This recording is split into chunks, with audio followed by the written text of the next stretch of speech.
اس کے پچھلے سارے گناہ معاف کر دیتا ہے۔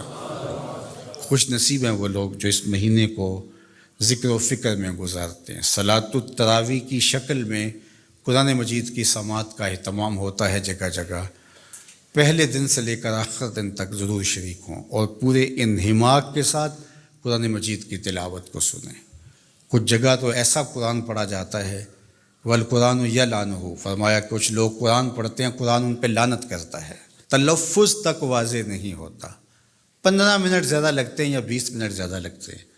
ایسی جگہ پہ جائیں جہاں قرآن مجید صحت لفظی کے ساتھ پڑھا جا رہا ہو، ترتیل کے ساتھ پڑھا جا رہا ہو، اچھے انداز کے ساتھ پڑھا جا رہا ہو، اس کے معنی و مطالب پہ غور کریں اور پوری یکسوئی کے ساتھ تکبیر اولیٰ سے لے کر کے آخری وقت تک 8 تراویحوں میں بھاگ نہ جائیں، باقی بھی قرآن مجید ہی پڑھا جا رہا ہے۔ یہ اللہ نے موقع دیا ہے، یہ اللہ نے لمحے عطا کیے ہیں۔